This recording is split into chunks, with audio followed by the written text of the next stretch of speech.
Ultra Q began as an attempt by one man to apply feature film level discipline to television. That man was special effects director Eiji Tsuburaya. By the time he turned his attention to the small screen, Tsuburaya had already mastered the art of photographic realism through his work on aviation and war films in the 1930s. He later became the heart of Toho Studios, where his work on the original 1954 Godzilla film established the suitmation techniques and detailed miniature sets that would define the kaiju genre. But after years of perfecting Toho's big screen spectacles, Tsuburaya founded his own production company in 1963 with a specific but very stubborn goal. He wanted to produce weekly science fiction without compromising the cinematic proto-blockbuster standards that he had spent his entire life building.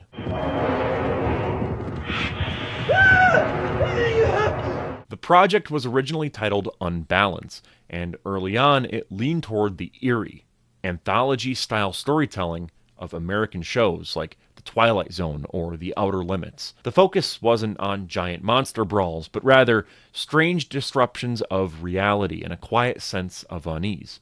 However, that direction shifted once the Tokyo Broadcasting System committed their funding. TBS, not the American one, the Tokyo Broadcasting System. The executives for that company reviewed the works in progress, and they sensed that the show had massive potential, but they pushed for a major pivot. Producer Takashi Kakoi noted that while the early episodes were very impressive, the audience wanted monster mayhem. He effectively demanded that the show become a Monster of the Week series. As a result, giant creatures became the show's calling card, though the tone thankfully remained rooted in eerie science fiction as opposed to pivoting into light entertainment, much like what Toho was doing with Godzilla at the time.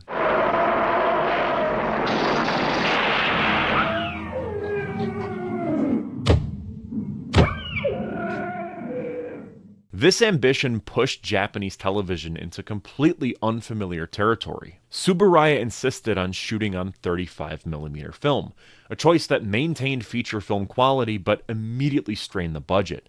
To keep things afloat, the team got creative, leveraging Tsuburaya's deep ties to Toho's prop department. Instead of building every creature from scratch, they recycled and modified existing suits from recent films. So the giant ape Goro was actually the King Kong costume from King Kong vs. Godzilla, fitted with a tail and ears to make it look more like a massive monkey as opposed to a massive gorilla. While the walrus Todora was just the Maguma suit from the 1962 sci-fi romp Gorath. Perhaps the most daring move was the purchase of an Oxberry optical printer, a piece of hardware so expensive it nearly collapsed the entire production. It only stabilized after TBS agreed to take ownership of the machine themselves. Once installed, it changed everything, allowing the crew to layer explosions, flying saucers, and monster footage behind actors with a precision that was never before seen on television.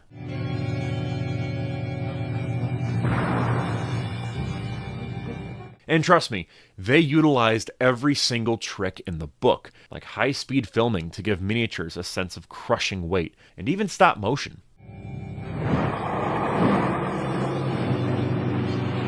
When it finally hit the air in the 7 p.m. family time slot, Ultra Q became an immediate cultural lightning strike. The very first episode, Defeat Gomez, set the stakes by bringing a Godzilla-level dinosaur battle right into your living room.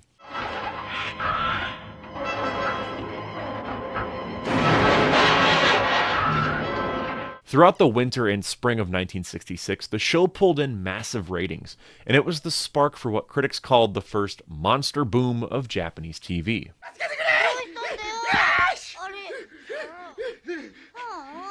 Looking at the show in the year of our Lord 2026, you have to look at what Ultra Q actually is, and it's a show that never quite figured out its own identity. It's a mixed bag, because it is an anthology. You're constantly swinging between these atmospheric masterclasses and episodes that just sort of drift.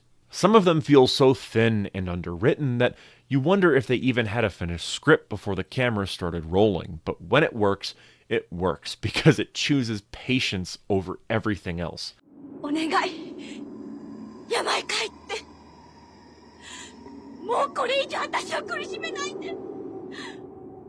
It's very confident for 1960s television, as Ultra Q is fine with just letting a scene play out.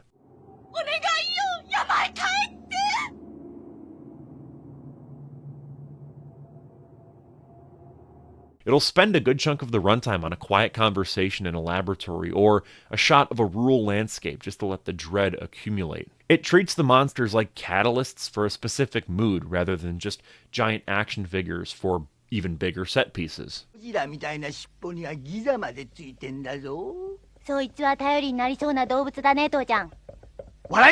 As a result, you're forced to sit inside the problem with the characters, which makes the eventual payoff feel earned.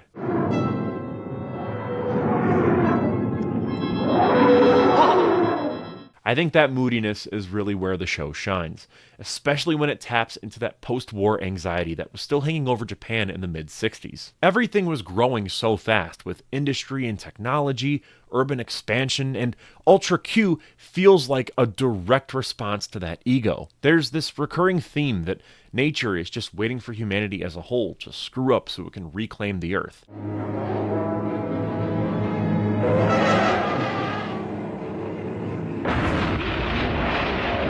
I really appreciate that it doesn't go full Captain Planet on the viewer. I honestly love how bleak it gets too. Sometimes the show just isn't interested in cleaning up the mess or solving the mystery before those 30 minutes are up. You'll have episodes where the damage is abstract and permanent and the characters just have to sit there and deal with it.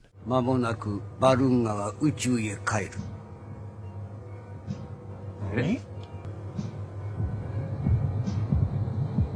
You see this best in an episode like 1/8 Project, where the solution to overpopulation is literally shrinking people down to size.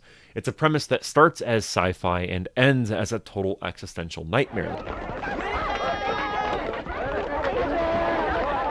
That being said, as much as I love the atmosphere, I have to be honest, the protagonists are a massive weak point for me. I've seen a lot of hardcore fans compare them to Mulder and Scully from the X-Files, but I just don't see it. At all. To me, Jun, Yuriko, and Ippei are just mind-numbingly boring. They don't actually do anything. They're just professional witnesses. They have almost no narrative leverage at all, and none of the emotional depth that you need to actually anchor a story like this. You never see how these world-altering events affect them as people, and by the time the credits roll, they haven't really changed or grown in any meaningful way. Ippei. Okay. It gives the show that cold observational feel that really works, but it makes it hard to stay invested in these characters long term. I mean, if you don't care about the people on the ground, the monsters eventually start to feel like they're just performing in a vacuum. Going through the series episode by episode, it's obvious that this was just a high-budget prototype. I mean, you can practically hear the showrunners throwing ideas at the wall just to see what would stick.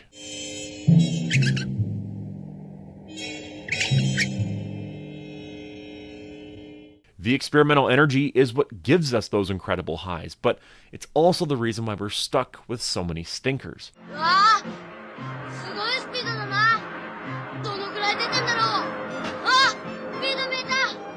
You kind of just get that, though, with the anthology format. I mean, look at Creepshow, where you get some downright phenomenal segments, and then some duds. What a... Or just look at the Twilight Zone. Everyone remembers that episode where all this banker wants to do is read, but no one will leave him alone. So he goes down into the vault to go read. Bombs drop, everyone is killed. He gets excited because, I get to read my books in peace now. He goes to sit down, and the glasses break, and he can't read without his glasses. It's like, oh my god. That's not fair. That's not fair at all. I love Rod Serling and the Twilight Zone, but let's be honest here, the stinkers are just completely forgotten about by most people because the best episodes are just that good. It just comes with the anthology format. I myself made an anthology feature film, and I admit there are some segments in there that are real stinkers, but the ones that work really work. It just comes with the format. And Ultra Q very much suffers from that same fate.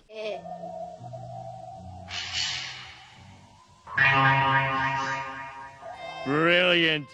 I have absolutely no idea what's going on. When you look past the duds, you do hit episodes that justify the hype that this show has. For my money, the peak of the whole series isn't even the first episode. It's episode 13, Garadama.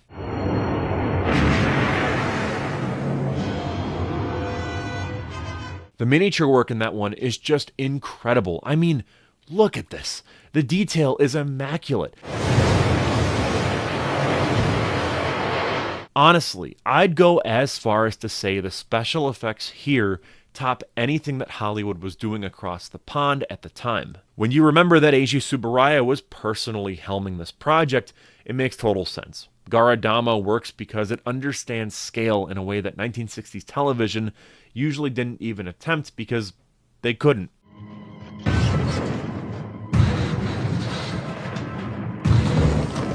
Nothing about it feels rushed or like they were cutting corners to meet a deadline. You can see that feature film discipline in every single frame, which, by the way, I feel the need to mention that the titular monster from that episode is easily the most iconic design in the whole run. He's this frantic, shivering meteor monster that feels so alien, and it's no wonder they basically copy-pasted his look to create Pigman when Ultraman finally rolled around.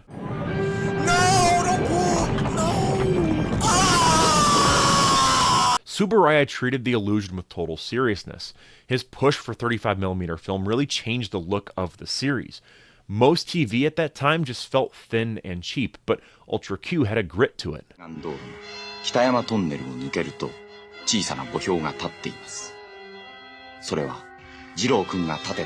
It is a shame that it was shot in black and white. I love black and white, but at the same time, it prevented it from getting a ton of syndication, because the jump to color was almost immediately after. I mean, everyone talks about the Gomez episode, which is a great one. I do love it, but I just think that the show has a lot more to offer than just that one. Yes, they reused the Godzilla suit, and it's kind of cool seeing almost like an alternate universe Godzilla TV show, but it's all right. It's good.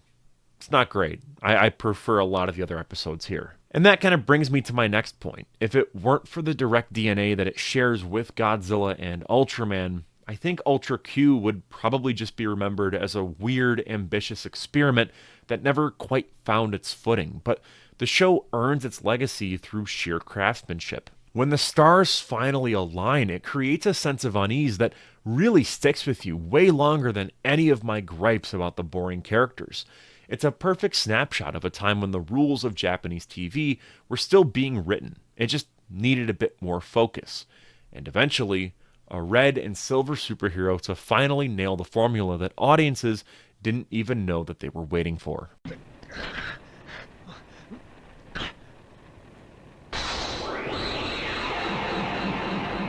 With all that out of the way, I'm Cole McCormick. You're watching Firewood Media. This is part 1 of my Ultraman retrospective series. And when I say retrospective series, it's not going to be like the Godzilla one. I doubt I'm going to cover the whole series.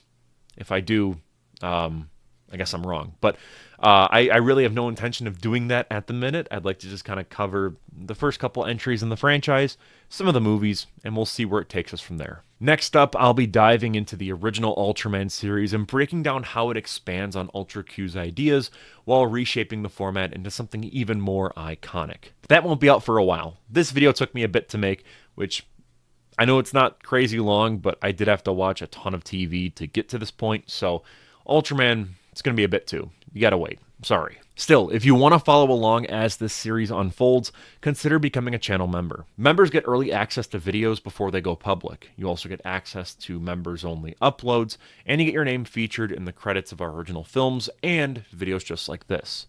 You also get access to our Discord server, so I'm trying to kind of work out the kinks with that, but it should be out in a community post where you can just click on it. You should be good to go. Either way, thank you so much for watching, and I will see you in the next one. Peace out.